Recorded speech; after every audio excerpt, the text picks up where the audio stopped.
It's time for Cats Talk Wednesday. Small town and big city joined forces. Vinny Hardy of Lynch, Kentucky, and Terry Brown of Louisville, Kentucky, team up to give you free-flowing, laid-back sports talk. Focus on Kentucky Wildcats, as well as pertinent information in the NBA, NFL, and Major League Baseball. Happy Wednesday evening to everybody. Cats Talk Wednesday. Terry Brown, Vinny Hardy, BS3 Network. Live on YouTube, live on Twitter. Follow, subscribe, like, do all of that if you so desire. TB, man, what's happening? Nothing much. I see your tweet that's National Hat Day, so I gotta put my hats out there. Yeah. I just stuck to my squads, and I mean we know you could. Yeah, for days and days. Yeah.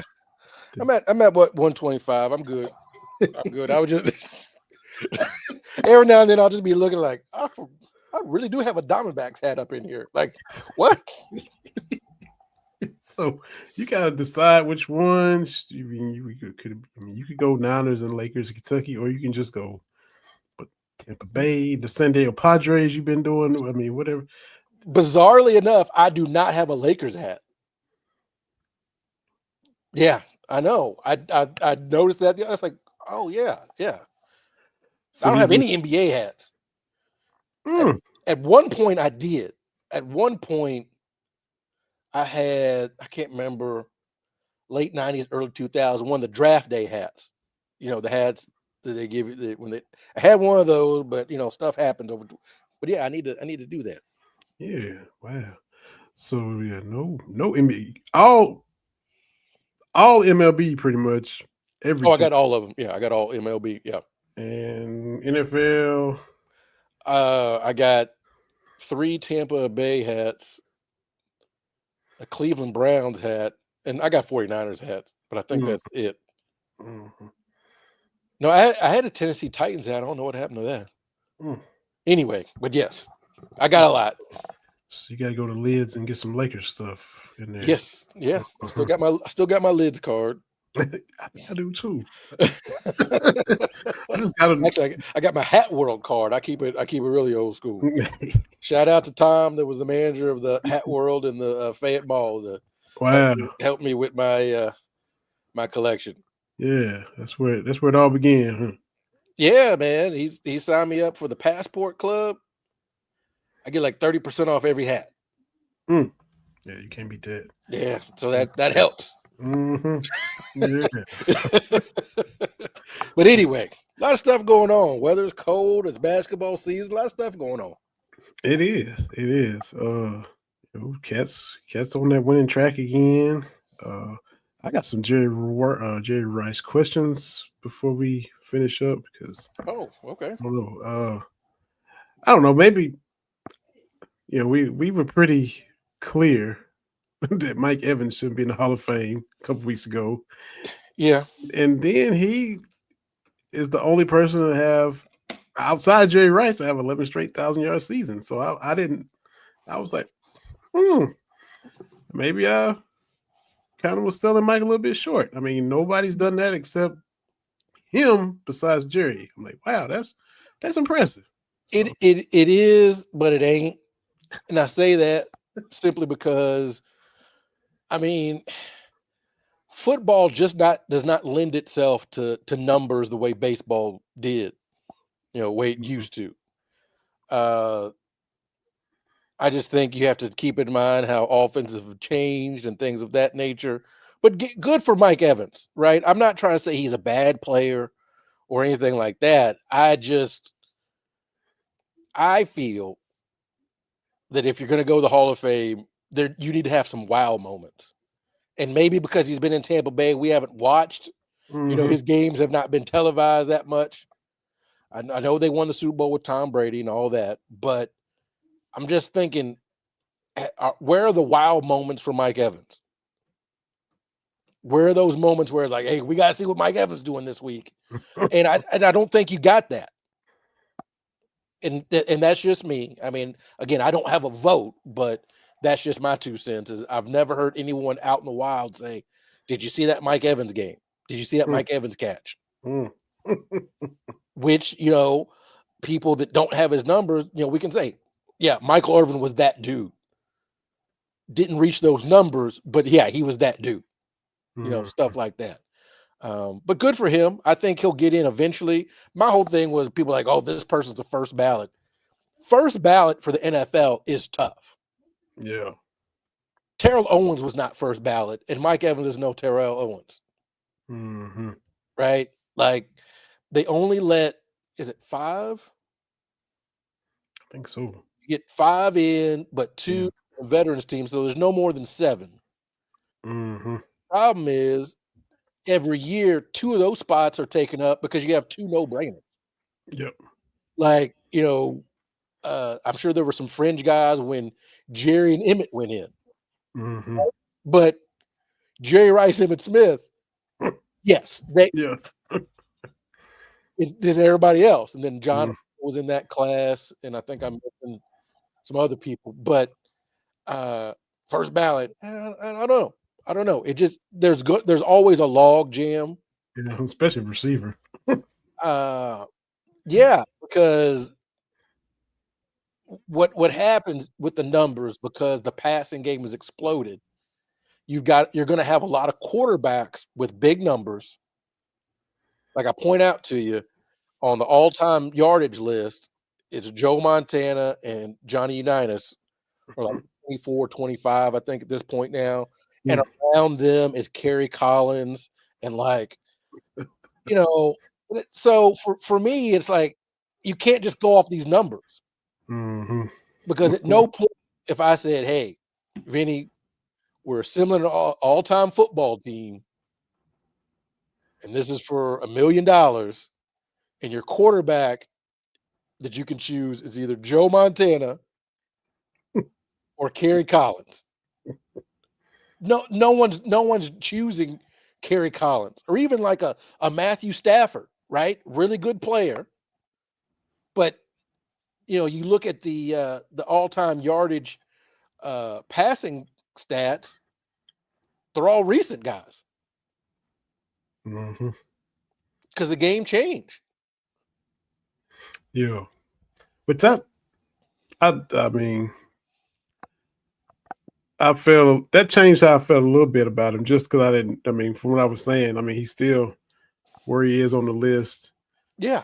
But to be durable enough to do that, to stay healthy enough to do that and all that. And I was like, oh, okay. Oh, and I was kind of like, whatever, Mike, whatever. And I was like, oh, okay, Mike. I maybe respect him a little bit more and throw a little less shade at him. Yeah, and he should get in.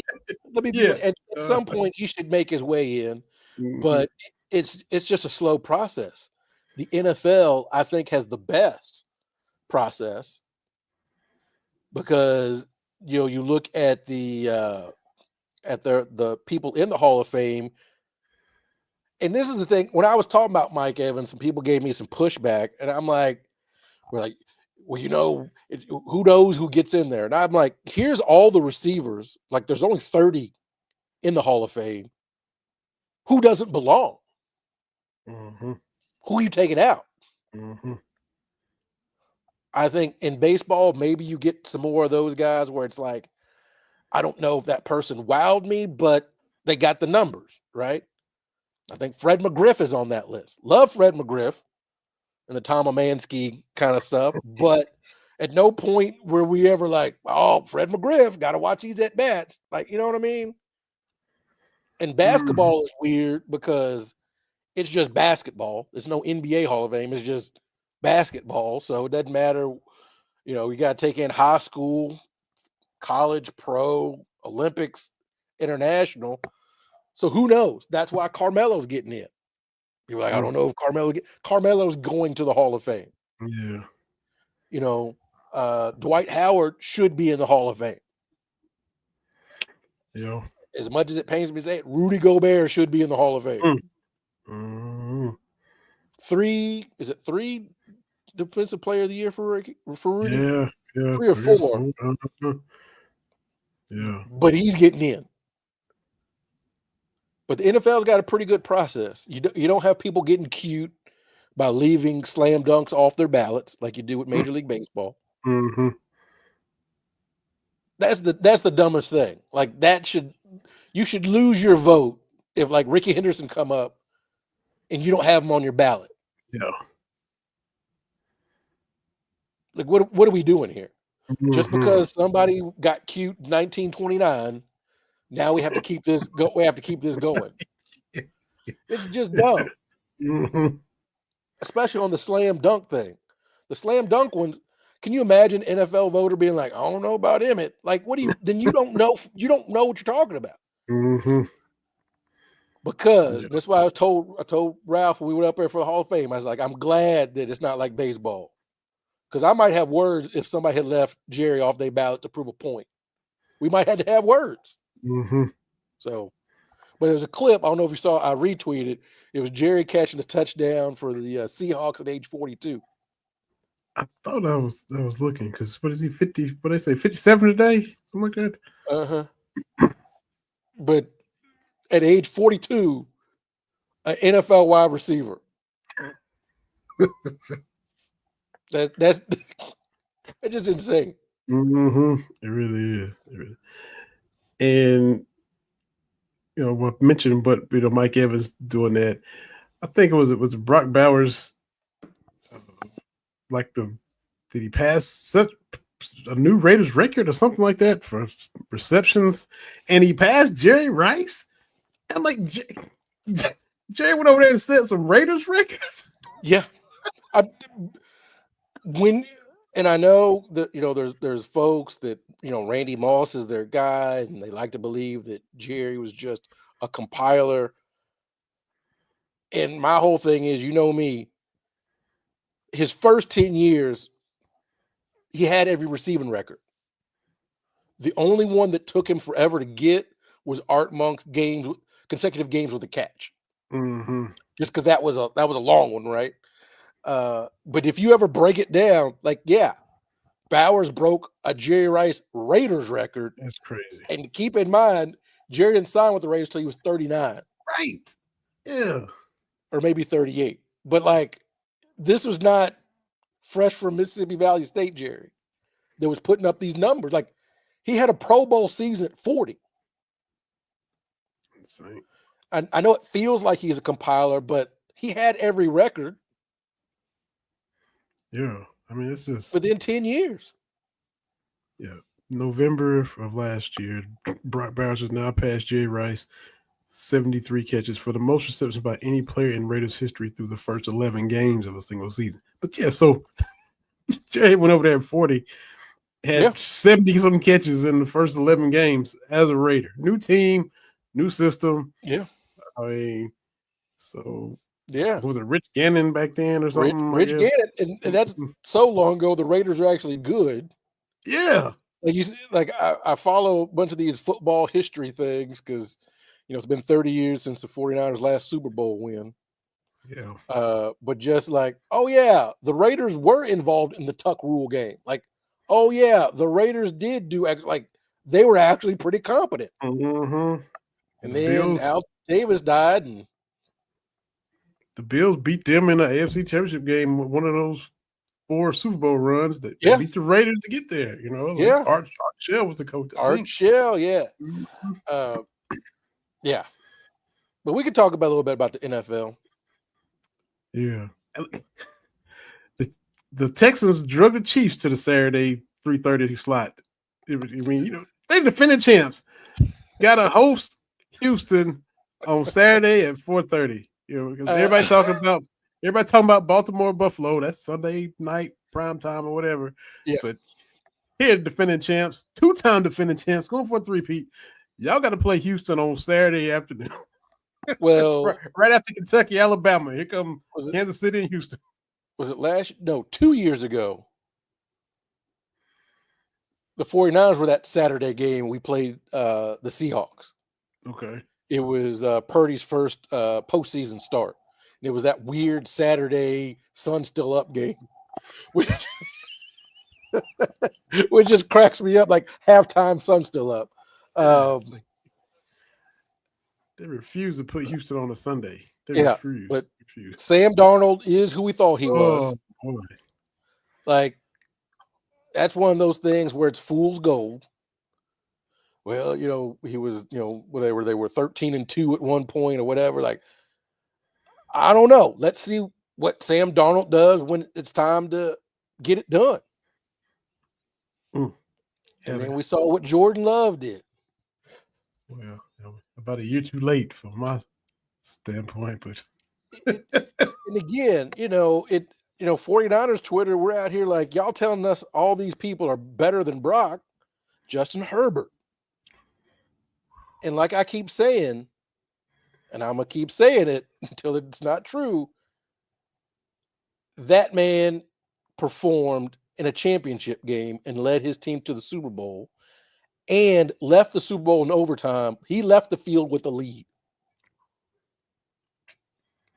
Mm-hmm. All I'm seeing with all these other quarterbacks is we think they can do it. It's just hypothetical stuff. We think they can do it.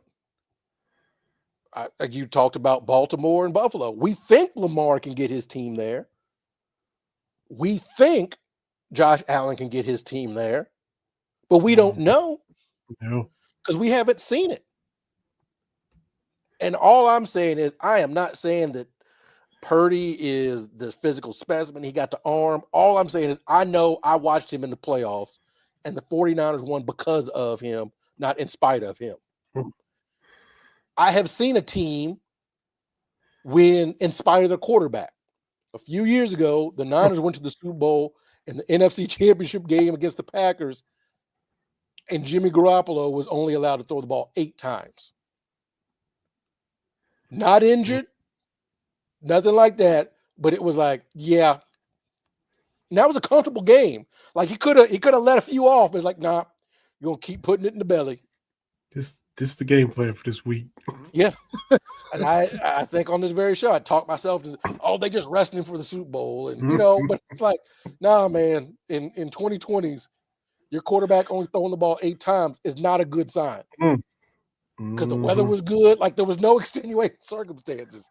So 49ers, we have seen a team get to the Super Bowl in spite of the quarterback play. Yes. But that was not what Purdy did. And so seeing all these quarterbacks that are supposedly better, that are just not performing well. I know wins, not a quarterback stat, right? But if a quarterback throw 4 interceptions, your team probably not going to win. Mm-hmm. And we have not seen that from Purdy. So gotta give it to him. Gotta give it to him. Your boy's got a new. Who do you want to come coach? I don't. I mean, nobody jumps out at me. I remember not wanting McCarthy. I mean, if they were going the retread route, I was like, man, you can. I think I leaned Ron Rivera over him back then. It's crazy. Well, here's what's crazy to me: seeing Liam Cohen on the candidate list was wild. That he's out here getting interviews and all that. Blow up. just left Lexington and just went right into calling plays a couple of years, and now you got a chance to be a head coach somewhere. So, we saw Dion. Your boy Salah has gotten interviewed. I don't know if that's just taking care of the Rooney Rule right off the bat. I don't know. Bottom line, am I confident in what they're going to do? No. I mean, they did him wrong. Some teams would express interest, and the Cowboys said no. Yeah. And then a week later, they get rid of him. Like that just seems like bad business to me. Yeah. But I don't think it was anything like that they were trying to do anything wrong. I just think that's just how Jerry Jones operates. I think as of last week, he wanted to keep him. And then he woke up one day and said, I want him gone. I just think that's how Jerry Jones operates. And there's this whole debate as to who initially parted ways or who did more of the parting of the ways. Was it Jerry? a lot of people saying, well, Mike McCarthy just was done. Didn't agree with the contract terms and length. They couldn't agree. And maybe he was mad that he got his interview request blocked from, I think, Chicago tried to talk to him. So I don't know. Did Jerry maybe just want him gone and he just wanted to wait a week, let everybody else have their Black Monday and he can stand alone with his? And then McCarthy, how much leverage you really got? When you had 3 12-5 seasons, cool. Won one playoff game, couldn't beat the Niners to save your life. We mentioned Jordan Love is who we thought he was. Well, like I said, it's a year too late because we made him look like Joe Montana last year in the playoffs at home. And Terry, that was his first ever playoff game. Yeah. And he out there looking calm and cool, like he in middle school or something. So I was ready for Mike to go after that. And so the fact he got this year was a year longer than I thought he should have got. Well, and the thing is, too, like you can stink, you can be terrible, but you can't do it when everybody's watching. And so you've got 3 straight playoff losses where the one you can't get the snap off against the Niners. Mm-hmm. And that was a year we didn't play great in that game. Because that was Jimmy G trying to give that one away, too. Mm-hmm. That Cowboys game, that's when I was through with Jimmy G. Okay. Not so much the interception Super Bowl with his eyes closed. Okay. But it was a 3rd down play in the 4th quarter where it's like, get this 3rd down, wrap it up. And they have this play the 49ers do where they bring in an extra tackle on the left-hand side, and then they put Williams in motion. It's like 3rd and a yard. It's like all you got to do is be right behind Trent Williams. So Trent pulls and Jimmy G's going. Then he decides for some reason to cut it back up. Now we got a punt. That's how y'all get the drive where you can't get the snap off. But I'm like, okay, you're throwing the ball wherever. You're not very good. But on a running play, just follow Trent Williams in motion. Mm-hmm.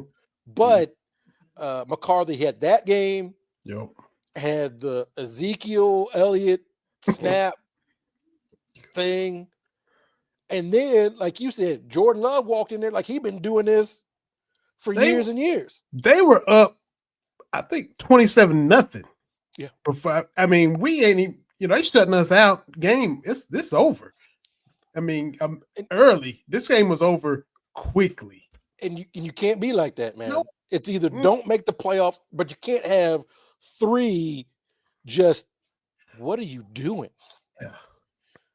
And it's not like even in the Niners game, it's not like the Niners played that much better.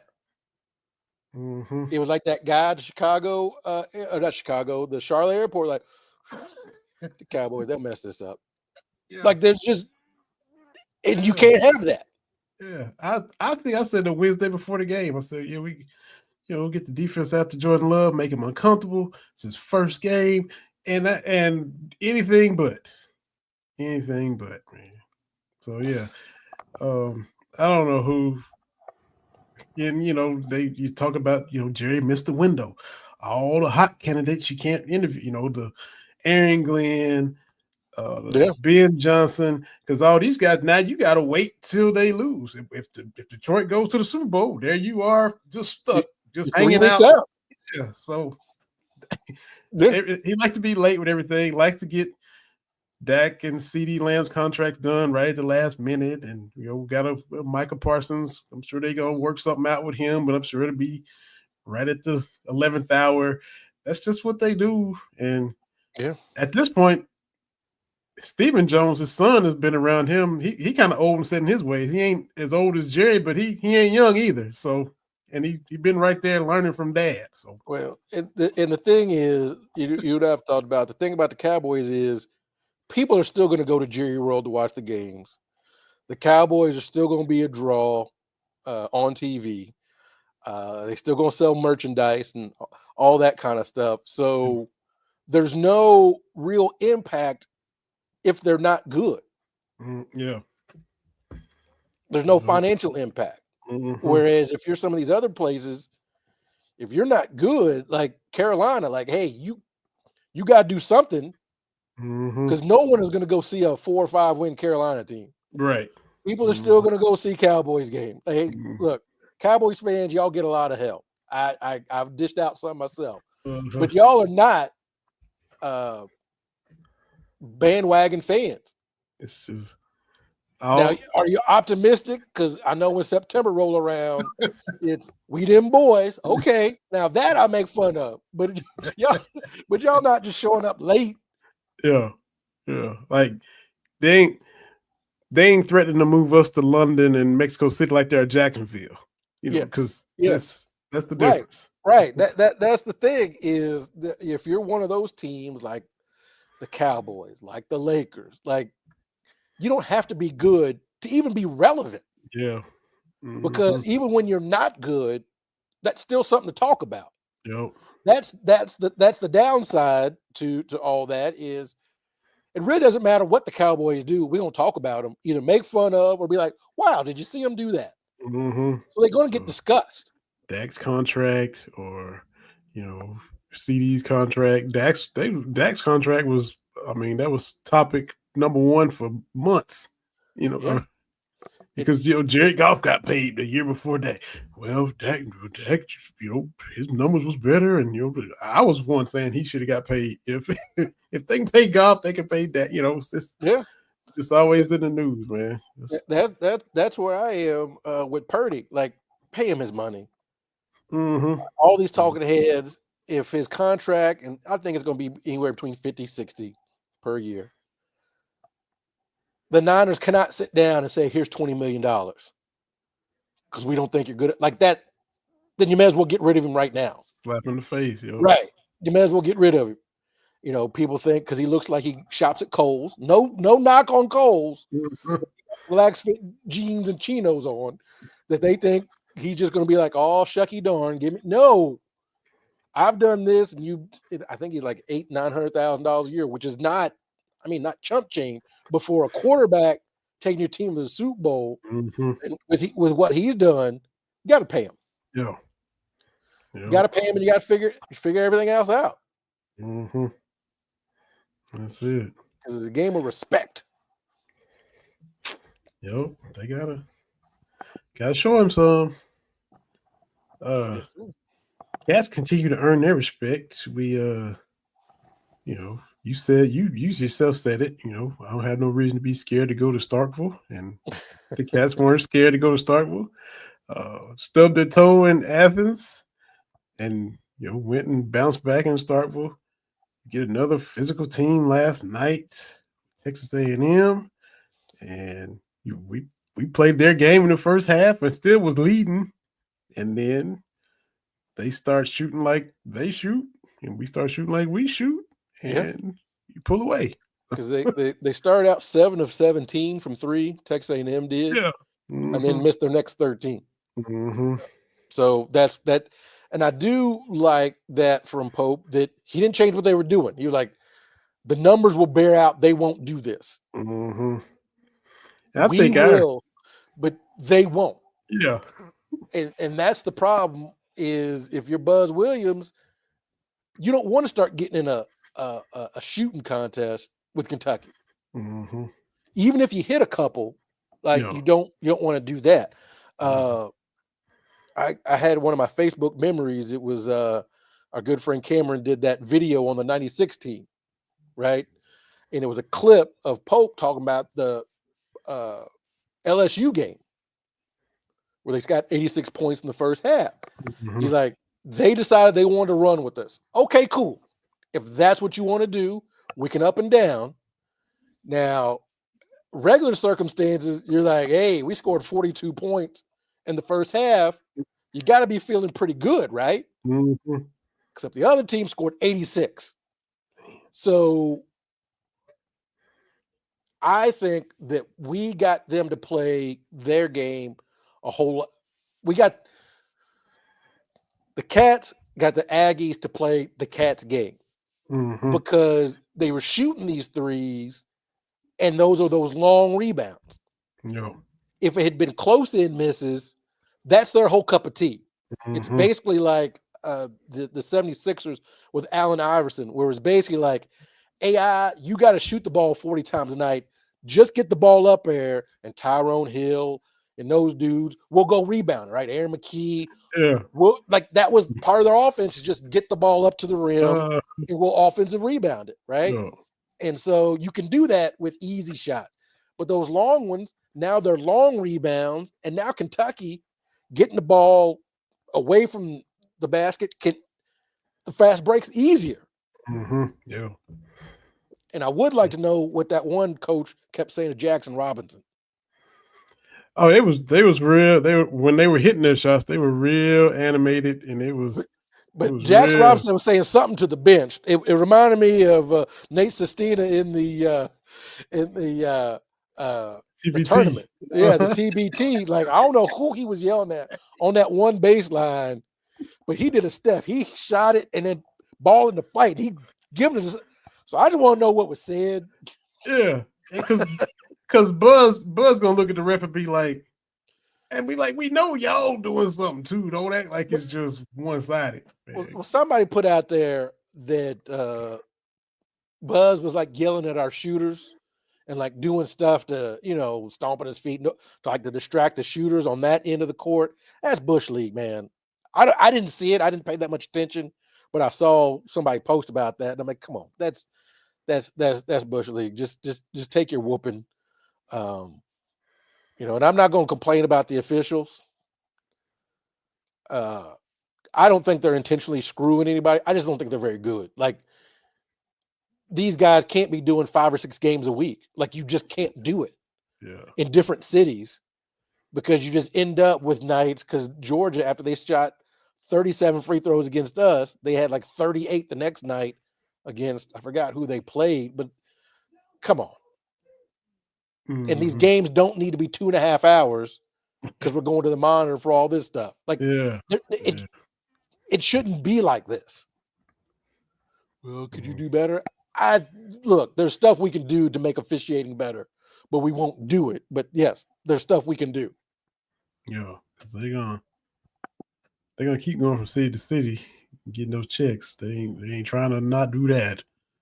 But yeah, that's and that's been said forever. You got these older guys, some of them, and then just the 3 and 4 or 5 games a night in different places. Yeah, and traveling around. Like, I know you're flying, but look, flying is not great. I mean, I assume they're probably in first class, which is a little bit roomier, but the whole process of flying, it's tiring. So you do a game in Lexington on Tuesday, you fly out to Kansas on Wednesday, and then you're in Miami, Florida on Thursday, and then you do a Big East game on Friday. I just don't see how you can do it and stay that sharp doing that. I don't see how you do it, but that's just me. But the Cats, hey, men and women's side, hey, it's all basketball, everything, man.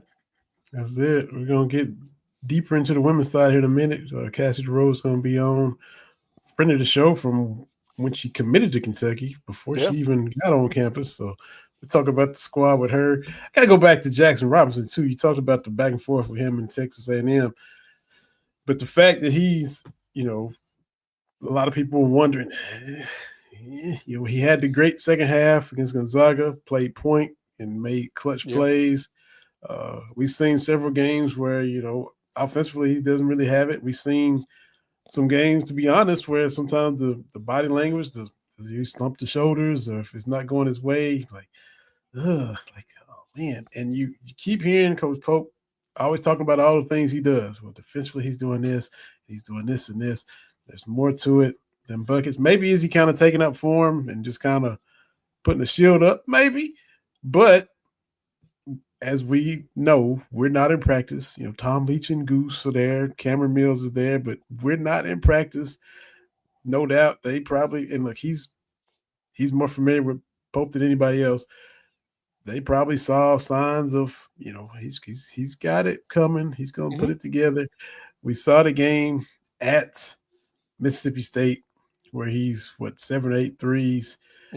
And what to me last night, give him credit because he missed his first 3 or 4 shots and he didn't stop shooting. I was like, don't go into his shell and stop shooting. And then you flash back to Mississippi State. I'm gonna quote your boy Phil Jackson because we love to say, well, Kentucky did this, and when Kentucky loses, they should have done this. I think a lot of people we're reluctant to give the other team credit. Your boy Phil Jackson, they were asking him and about the Lakers, Shaq, Kobe, this. He said, give them some bleeping credit. I mean, for real. Give the other team credit. When I think it's Matthews, homeboy from Mississippi State took him baseline and reversed in his face. And I was like, he about to go into his shell now. I think if that's going to break his confidence and he going to be, because look, we talk about the baptisms and Kentucky does the baptizing, but come on now. He yoked on him and you got to, that was nasty. That was nasty. And he kept hooping through that little rough patch. And I was like, okay, cool. And then he kept shooting last night. So, he kind of getting into that little place where he's in a good place. There's an offensive foul called one time too. I mean to cut you off, where he was about to come off the screen. The whistle blew before it got to him. And he was over there jumping up and down like he knew it was coming. He was going to shoot it. He was going to make it. I'm like, oh, I like where he's at right now. And I'm just happy to see him get through this little rough patch, man.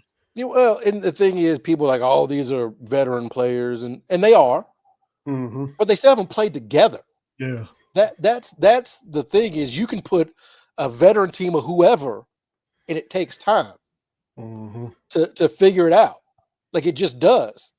And my reference point for that is the '92 Dream Team. And how bad they look when they first started playing. And these are the greatest. It takes time, right? Now, granted, did they figure it out pretty quickly? Yes, but still, it takes a little bit of time to figure this out because everybody's role is different.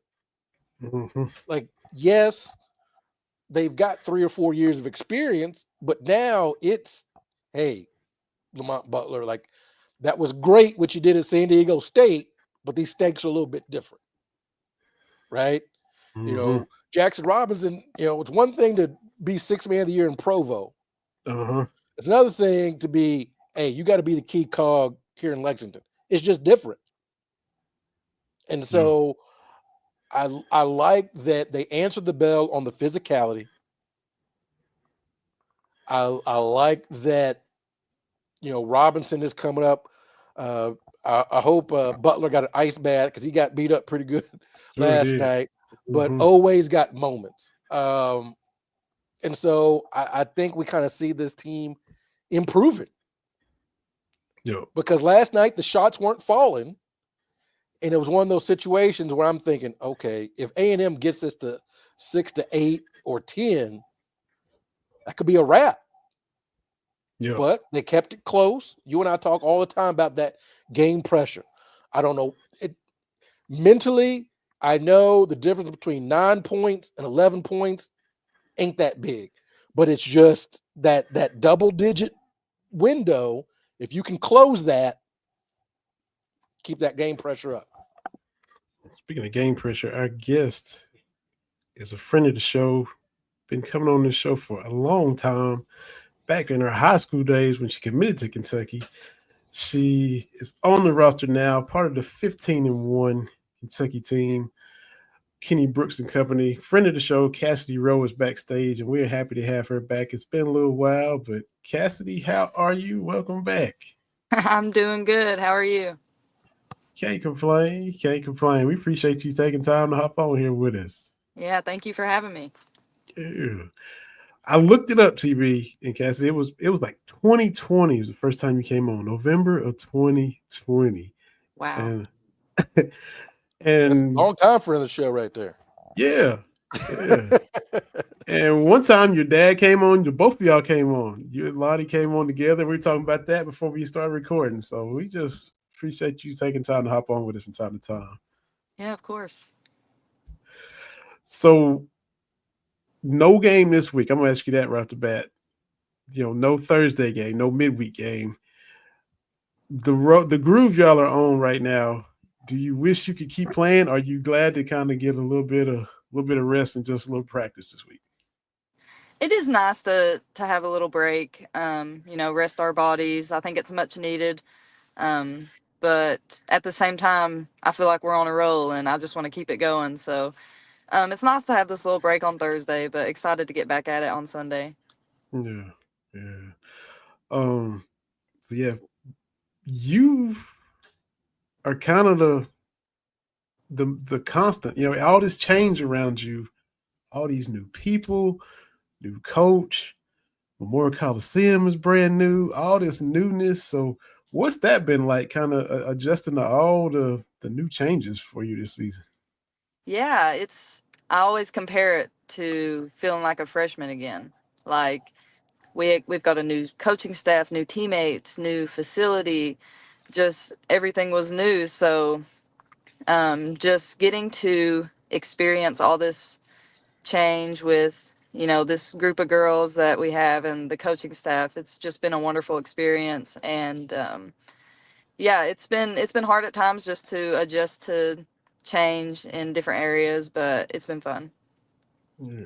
TB, jump in, man. Don't let me just be cutting you off if you want to jump in here. No, but 15-1, rocking and rolling, becoming a force in the SEC. That's got to feel good.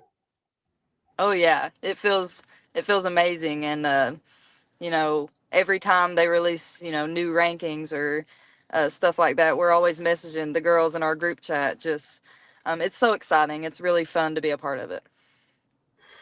So when you first, and if we're flashing back too much, and you just want to keep looking ahead, just let us know, Cass. Just however you want to do it. But when you first, you know, knew Coach Brooks was coming in, and he's bringing in some players that are already familiar with him and have played for him, and they're coming in too.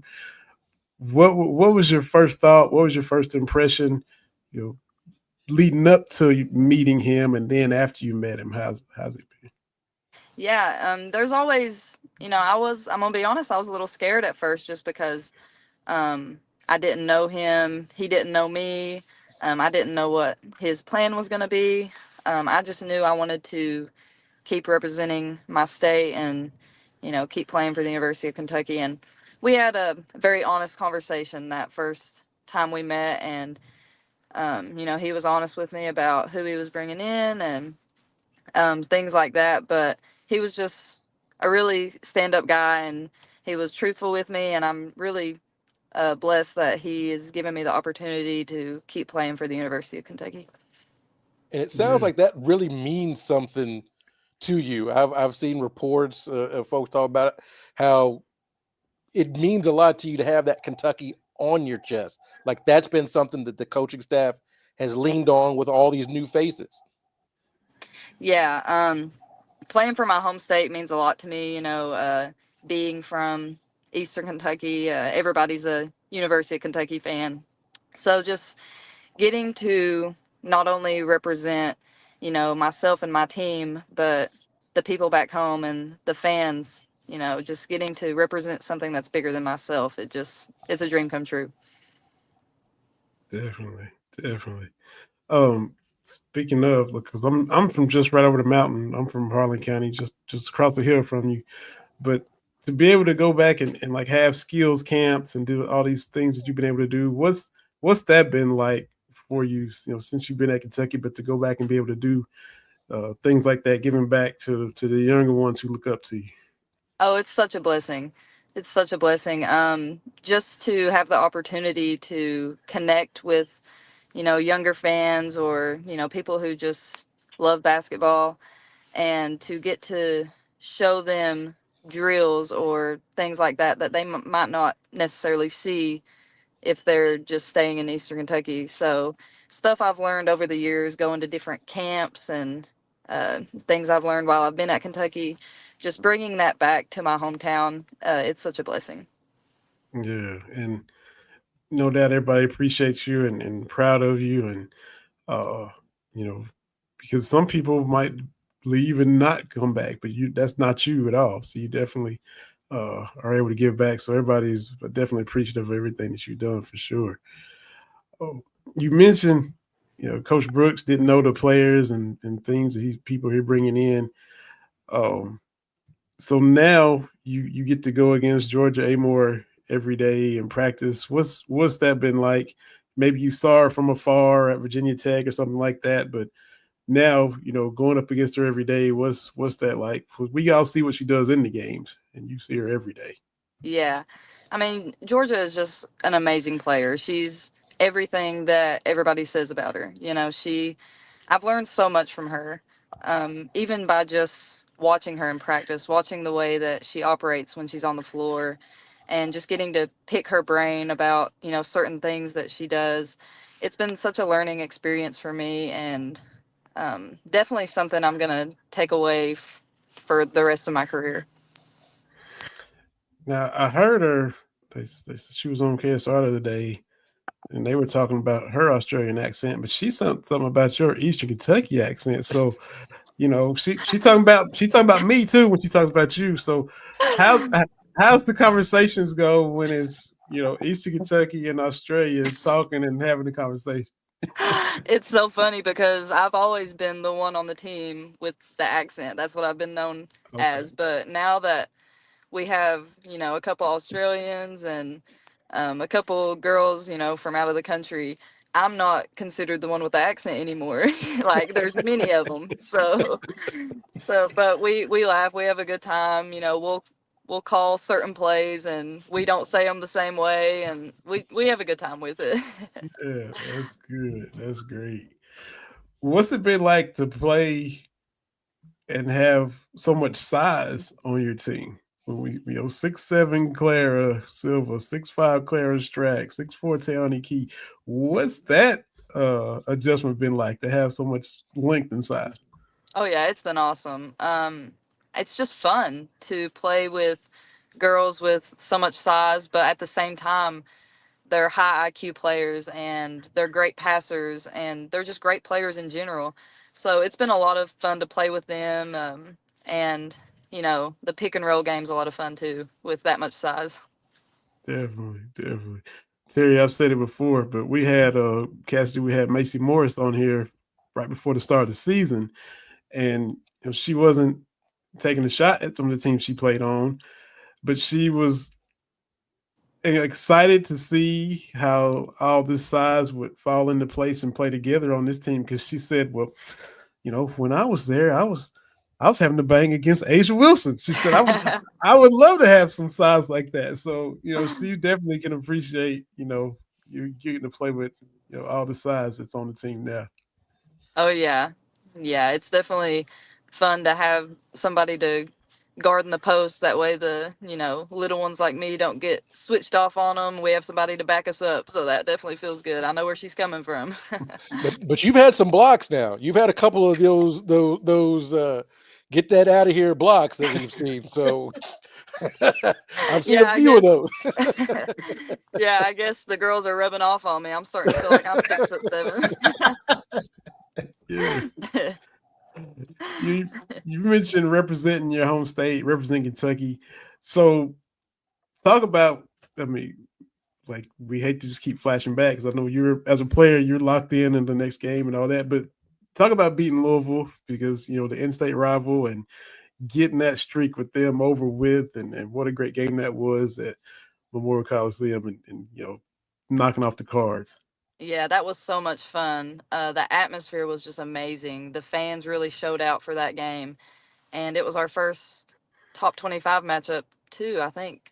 And so we were all just so excited, and you know, the girls I tried to help them understand what the rivalry meant to the state of Kentucky, and everybody just locked in and we did what we were supposed to, got the win, and we had a fun time in the locker room after that, showering Coach Brooks with water. So it was a lot of fun. That was a good win for us. Yeah. Did they? Did they believe you when you were telling them about it before, and then what was their reaction afterwards? After they heard you tell them, then they went through it for themselves. After, Yeah, I think they kind of had an idea that, they had heard about the Kentucky Louisville rivalry, but once they saw, the atmosphere, the fans, I think it really, set in with them that, this game is a big deal, and getting that win just meant a lot to not only us but to our fan base as well. And it's got to feel good that women's basketball in general is having this. The last couple years, the women's tournament outdrew the men's last year, so it's got to be fun with the fans in historic Memorial Coliseum, Vinny. But just like the crowds and the enthusiasm, do you all kind of feel that as players that you're kind of having this moment, right? Yeah, it's been awesome, and it's been growing with every game. Just people are really showing out for our games, and not only our home games. We played at Vandy, and when you looked up in the crowd, you could see blue all over the stadium, which was awesome. That the fans are so dedicated to watching our games that they're willing to travel. That was actually during a snowstorm, I think. So we actually had that many fans come out to Vandy to support us. We had fans at Florida. We've just a lot of fans have been, coming and showing out to our away games even. So it's really meant a lot to us, and it really fuels our fire, I guess I could say. And speaking of fans, I love your dad. I have pestered your dad, being the girl dad, but what I get is he's really, really proud of you, and I love just watching the tweets, and I just love that aspect of it. I've bothered him a little bit. My oldest is playing lacrosse in college up in a place outside Chicago, Aurora University. So I've been picking his brain, and we've had good dialogue back and forth. But hey, Coach Rowe loves his little girl, so that's always good to see on the timeline. Yeah, he does. It's great. I mean, it's just amazing that we have the relationship that we do. I grew up going to the gym with him. No matter what time of the day it was, I could ask him to go to the gym and he'd take me. So I definitely owe a lot to him, that he's the biggest reason that I've made it this far. So yeah, I definitely love my dad. Yeah, and if I'm not mistaken, you mentioned the game at Florida and how you guys, kind of jumped on them and wire to wire. Was it at Florida a couple of years ago, or maybe it was SEC tournament where you got ejected for some crazy reason, and your dad was hot about it on Twitter? What happened with that? Because we were all like, what did she do? She didn't do anything. Yeah, that was my freshman year. We were playing in the SEC tournament. We were playing Florida. Yeah. And a couple of the girls on the court got into it a little bit, and one of the Florida players threw a ball it was Asia Petty, who was on our team. And I did not see this going on because it was on the other end of the floor. So everybody stood up because I guess that girl was coming to fight. Now, from my perspective, I thought it was a timeout. So I get up to get into the timeout, and then I realized that they were fighting, and I kind of stepped back. But they said because I stood up and my foot touched the court, that was the rule. I had to be ejected. But Yeah, I was definitely I definitely was not going to fight anybody. It's not you, but if you were, I bet you could hold your own, Cassidy. I could run really fast away. Oh man. Well, one of those other things we had talked about since you had on since you were on with us, talked about the changes on the court. Off the court, you've also gotten engaged, right? You're gonna be getting married at some point. So congratulations on that too. Thank you. And Yep, a kinesiology degree, right? Yep. Kinesiology in the house. December. Kinesiology in the Love house. it. There we go. Yeah. Now, Cassidy, can your fiance hoop a little bit? Can he hoop? Or is he any good? He can. Okay. He can. Is that one of the things you had to have somebody that could hoop? Is that one? I mean, Oh not yeah, on the that's top top of the list. priority. Yeah, okay. I was That's how you wondering. settle disagreements, a game of horse. Yeah. So he got a little game, okay, right? Yeah, he does. Okay, all right. I was wondering. I didn't know if that ranked high on the list or not, but that was if he couldn't sound like that was a deal breaker. So no, congratulations for real. Thank for real. you. Yeah, absolutely. And we just appreciate you taking the time to hop on here. Absolutely. Out of your busy schedule, got an off week. Got Georgia coming up this weekend. So we wish y'all the best. I'm gonna try to get up for a home game for these next few weeks and see new historic Memorial Coliseum. I hadn't been up there yet, so I'm looking forward to that and just looking forward to each and every game y'all play. Like you said, we BBN is behind you, and y'all are just putting an amazing product out there.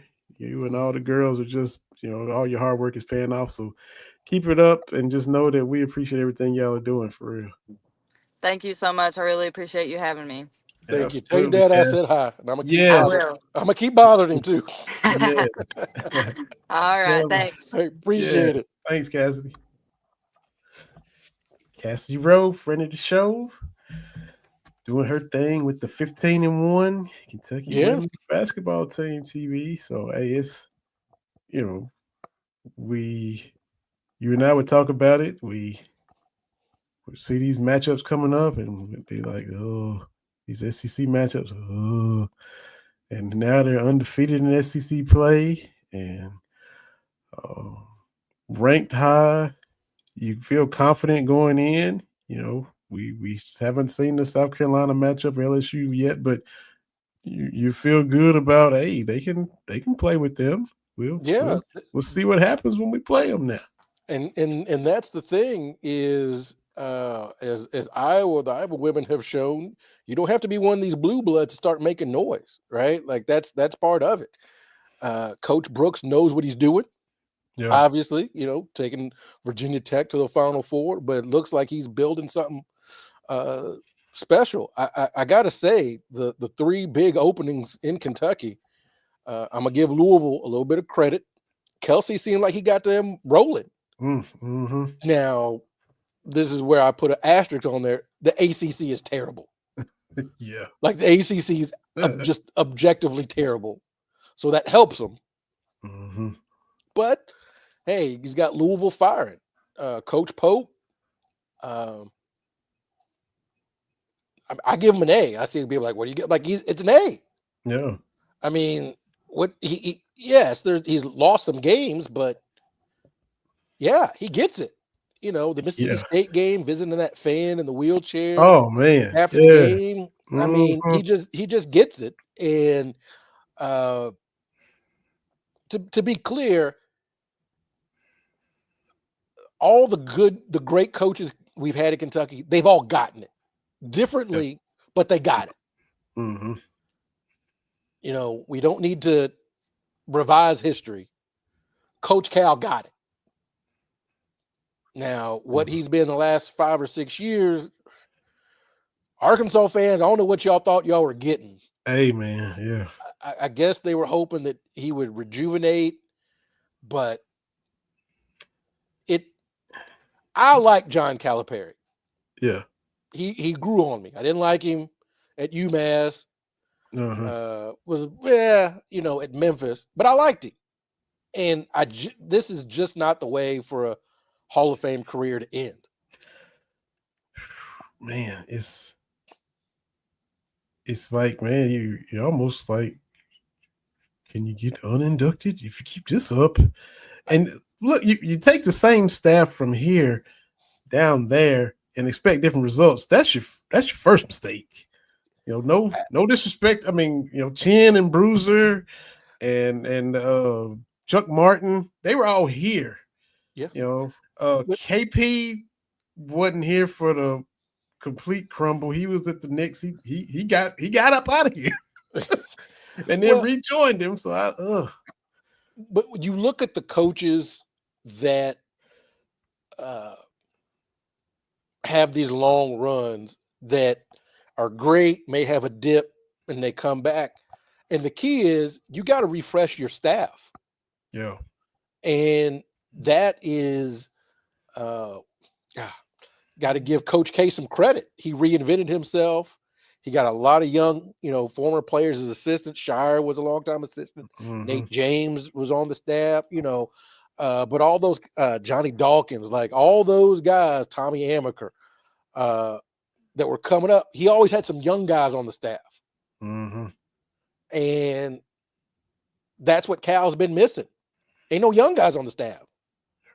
Is Chin the youngest? I think because Tyler Eulis isn't really a coach, I don't think. Right. But that's what I'm saying is you need youth, you need energy, vitality. You basically the number one that you need to have talk to young people. And I really wonder. I mean, I don't, Big Blue History got stats for everything, I'm sure, and Corey Price knows every stat under the sun. I wonder what's the record with Robick and without Robick, because that was your road dog for years, and then things got wonky, and it was a parting of the ways, and it wasn't nice, and it almost makes it look like you was, I hate to say it, kind of propped up. You this Hall of Fame dude, but now all the stuff is just falling apart around you, and you can't fix it. And it is very reminiscent of Denny Crum. When Wade Houston left Louisville and coached at Tennessee and took Allen Houston with him. Yeah. Right? Like Denny never got it back. And so I love Cal. I appreciate what he did. I just hate that it ends like this. Yeah. It's going to end in a half full Bud Walton Arena in Fayetteville, Arkansas. And it was one of those things. If he had walked away after 2015, even if he'd gone to NBA and failed, he was safe. Because he was on top of the world at Kentucky. It don't get no much more on top than that, right? He had put all that other stuff, the Memphis stuff, the UMass stuff, that's way down on the Wikipedia page. Yeah. But now we talking about what he used to did. Now it's been, it's going to be 10 years without a Final Four. Yeah. And what 0-4 in the SEC now? They may not make the tournament. Yeah. Like you may not make that is, and I understand the standard at Arkansas is different than Kentucky, right? But you got to make the tournament.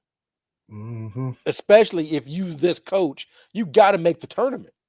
And they down there already seeing through stuff and tired of stuff they already tired of.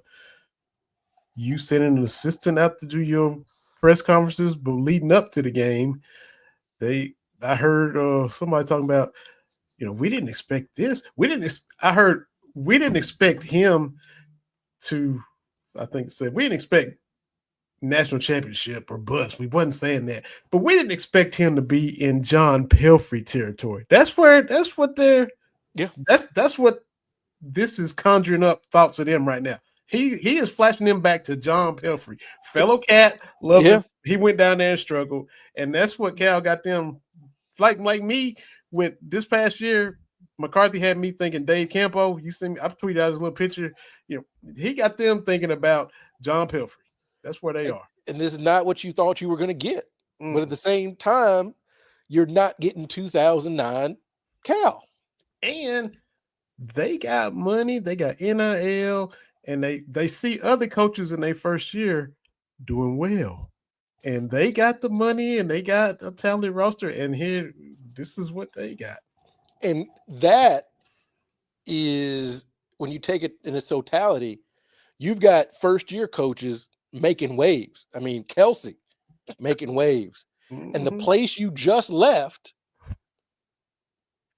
is right back. And let me be clear, because a lot of people, fan on fan violence. Okay. To be clear, Yes, the majority of us, we thought, oh, we're going to get Hurley from UConn. I wasn't a big Hurley fan, but I'm like, all right, that's a money move. We can get him out of UConn. Okay, his wife doesn't want to come. Fine. Go get Drew. Yeah. That's another money move. He's got a national championship. All that stuff. Okay, he rebuilt Baylor from all that. Okay. But then you go from those two to Pope. Yes, it was a letdown. Yes, it absolutely was. Not only because I'm like, you go from those two national championship coaches to Pope, but a former player. As we saw our neighbors in my hometown, it doesn't always work with a former player.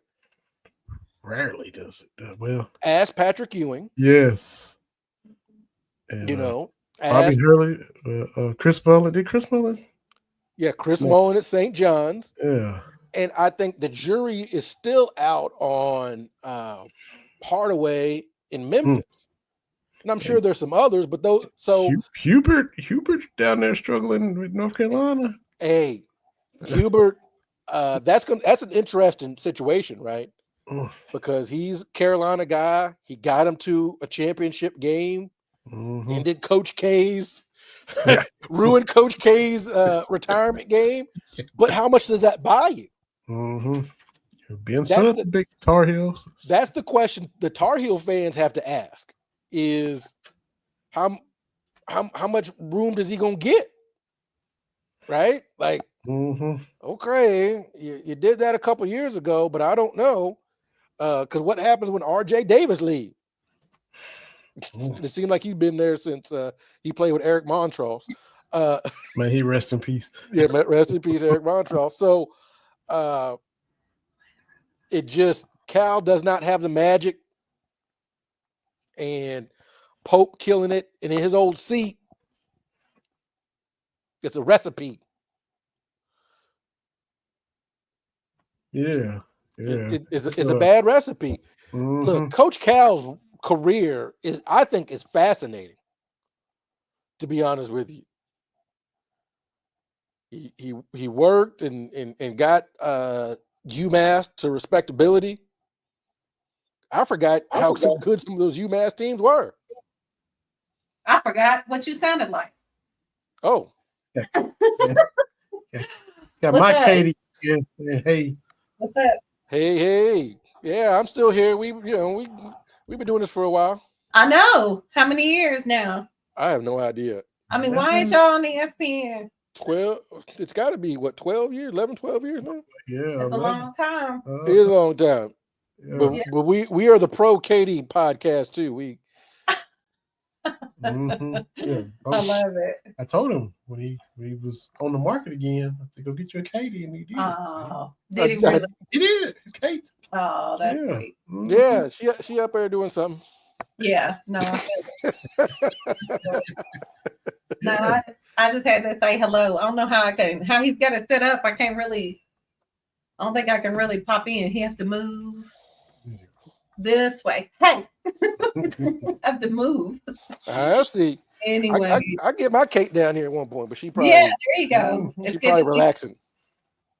Y'all keep doing what you're doing. Yes, ma'am. I'm ready for y'all to make $1 million. We're going to make $1 million. I'm ready to make some money too. Look at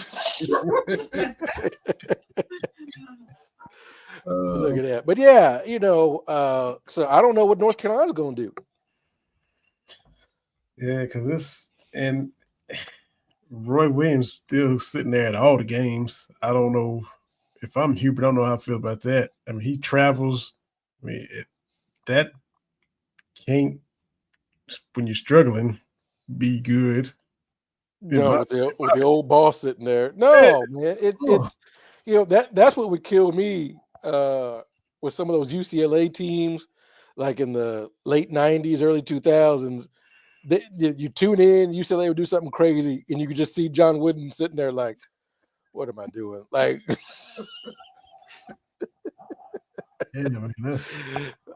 But yeah, look, I hate it for Cal.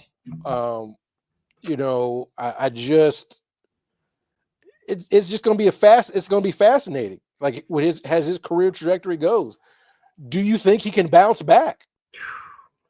And my thing is the longer it's been that you've been down, the harder it is to bounce back. Mm-hmm. And if you can't bounce back in Lexington with all those built-in advantages, I don't know. I don't know. And Arkansas fans, they were chirpy Mm-hmm. in April. Yeah. Chirpy. Well, look, I'm hard on Kentucky fans because a lot of us are way out there. However, I think collectively have an appreciation for what a good coach is and is not. Yeah. And so after Oakland, even the most sunshine pumperness of us were like, yeah. I mean, that's why I tweeted after the game. I was like, he can't come back. Like it's not going to happen. I know him and Mitch did the thing, but it's like, to quote BB King, the thrill's gone, man. Yeah. And if you can't get it back in Lexington, yeah, you're not going to get in Fayette, because when he had that welcome to Fayetteville with their dozens of fans right there, mm-hmm. and we had people in Rupp Arena getting turned away. Yeah. That's different, man. Like that's one of those things where, Kentucky fans are this, that, and the other. Yes, we're crazy. But when it's time to be a good, we right there too. Mm-hmm. Ain't nobody else getting 20,000 for like 48 hours after we were all like, Mark Pope? Yeah. And then, that should be studied. Like, I get it, because every time Kentucky wins, the Seth Davises and the all these talking heads, Matt Norlander and all these Gary Parrish, like, oh, what do you think now, Kentucky fans? Bro, we've been on board. Look, y'all can, yes, when it was like, it's going to be Mark Pope, we went through the, what? Huh? Mm-hmm. And then within 48 hours, we were like, we all in. Yeah. So you don't need to rub our faces in it. We had that 48-hour period where it was like, I don't know. And then we've been all in. Mm-hmm. Yo, Kentucky fans are all in. So go on somewhere else with that nonsense. That's it. And to wrap our heads around it, and we ready to go now. So. But I love it, man. Even though after some slow starts, Pope, he's playing the numbers, but he's also getting the kids in the right position. Mm-hmm. Right. I love Coach David Sisk, friend of the show, his breakdowns coming out of timeouts. The Ainsley threes against Mississippi State. Man. Hit a couple. This is the action they ran for the third one. Okay, great. Come out of a timeout. We're going to get J-Rob the ball. Like, that to me is great. Mm-hmm. Again, not trying to dogpile on Cal, but I didn't always feel like we had those plays. Yeah. We just had dudes go get me a bucket. Mm-hmm. All right. And that was great. And people are like, oh, that was easy. No, it was not easy. Mm-hmm. Like, let's not get it twisted. Yes, Cal had a lot of talent, but we don't need to make he just rolled the balls out. That's not fair. Right. It's not fair to those guys. Yeah. What I'm saying is there's a different schematic thing that you have to do if you don't have go get a bucket guy. Mm-hmm. And you ain't freaky athletic. Right. Replace. Yeah. Right. I think Owe would be fantastic if he was like 2 or 3 inches taller. Mm-hmm. 2 or 3 inches taller. He's not getting caught like he did a couple times in Mississippi. Like 2 or 3 inches, Props to his baptism too. He been getting caught, but he got old Payne. He caught him about it last night, man. He caught Payne slipping, and like you gotta go to the Church of Owe after that. Like that's a woo. But sometimes that happens. Everybody gets dunked, but because you could tell last couple games he been wanting one so bad, and he got caught a couple of times, and but yeah, good for him. I love a good baptism. Pass the collection plate because we having a revival. We doing it, man. So look, I am encouraged. Yes, I know we still got every team we play like from here on out is going to have a number in front of them. That's fine. Yep. I get it. But like I told you last week or a week before, I'm keep saying it. There's lots of things in my life I'm going to worry about. I am not going to worry about Kentucky men's hoops in the SEC. Is it better than it was when we were in school all around? Yeah, probably. It's deeper. Yeah. But again, when we were in school, again, from 94 to 2000, SEC team made the championship game all except 99. Arkansas, us, and Florida. There's been good basketball. Now, it's not nearly been this deep, but I'm really not worried. No. One, because we're Kentucky, and two, Coach Pope knows what he's doing. Yeah. Now, are we going to lose a couple more games? Probably. But I'm getting more and more encouraged by what I'm seeing. The growth of Jackson Robinson, the leadership of Butler, Oweh picking his spots. I like Williams getting tougher. We had that. We're tired of hearing about how soft we are. All right, go get you, almost a double-double, but get you like 10, 11 rebounds, whatever you got last night. Yeah. Go do that. And he's running the offense, getting 4 or 5 assists, right? From that high post offense. Like, that's fantastic. Now I'm thinking, okay, we got to make it to the second weekend. But now I'm like, hey, depending on where because again, I'm not scared to play anybody. We'll see how we do against Auburn, right? How we do against Tennessee. But if we come through the SEC, relatively unscathed, I'm not scared of anybody else. Right. No reason to be. Oh. Who am I supposed to be scared of? Duke? I know they've gotten better, so have we. Is that who are we supposed to be scared of? UConn? Not this year. So it's not so much how good your own team is. It's like there's no team out there that I'm like, I don't know about that. There really isn't. So again, going through the SEC, ain't worried. It's gonna happen. We're gonna make it happen. We're not gonna play on Wednesday and Thursday in the SEC tournament. Yeah, there you go. Yep. I'm not worried about that. Just keep it going. I'm enjoying it. Oh, here come my dog. My dog's gonna come and hang out. But I'm enjoying it because and this is the thing, is the record and what we're doing isn't too much different from last year. We had big wins. Yeah.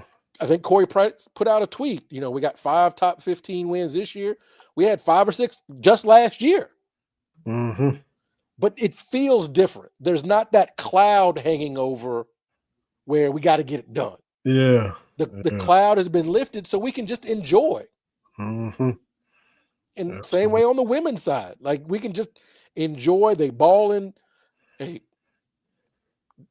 Georgia's tough, man. I know you love a good point guard like I do. Like, she stay in control of the game, man. Like, that low to the ground, that Steve Logan, that Ed Cota kind of not flashy, but we're gonna get this done. I love a good point guard like Lamont Butler, to be honest with you. I love that. Hey, the women's team. Hey, I know. Again, we got some other teams to play. Still got to play South Carolina and all. But looking around the women's, and I've watched a lot of women's basketball here the last couple of years. No expert, but I'm like, if you can make some noise against South Carolina and LSU, I mean, okay. No. I like how this team's constructed. Yeah. Because that's been the biggest thing, is no size. And you can't go against South Carolina with Asia Wilson, with Cardoso. Yes. With 6-foot players. Like, it's just not going to work, right? Leave Boston before that. Right. You can't go to LSU with the Angel Reeses and all. Like, but now we got some size, so I'm like, who we scared of? Yeah. And Deja Lawrence on the wing, locked in from 3. Asia getting her the ball. The Clara, Tiana Key trio down low, leading the country in blocks, and And there's forget who somebody's hurt for the season. I mean, they got people out. Yeah, depth. There's some depth. If they had the depth, look what they're already doing. So yeah, it's a lot to be excited about. It's only a matter of time for we do that UConn double dip and get men's and women's team in the Final Four. Mm-hmm. I'm there for it. I'm excited about it because between me and you, there's no reason for the Kentucky women's team to not be top 25 caliber. It's like he said when he took the job. His pressure, he's a sleeping giant, and he waking up. Mm-hmm. Yeah, I mean, as Cassidy was saying, like the fans. Oh, Kentucky loves basketball. Kentucky people love basketball. Mm-hmm. I have seen old women, like in a Cracker Barrel, using salt shakers, salt and pepper, to talk about a how to do a pick and roll. Kentucky's different. Yes. Like, okay, Indiana, you think you got back. Kentucky's just different. And so now the team is like, okay, hey, men's and women's, man. Yo, that's it. All good.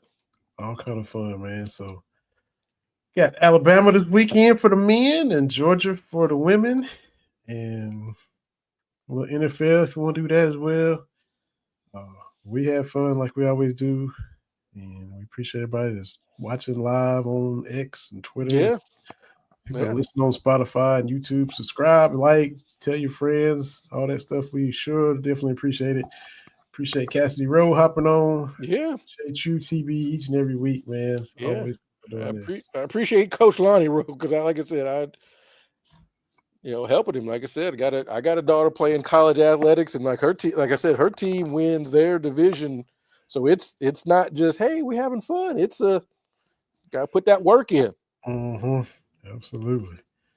So on that note, we'll put a bow on this episode of Cash Talk Wednesday on the BS3 Network, and we'll see everybody a week from now. So stay warm, stay safe, and we'll holler at y'all next time.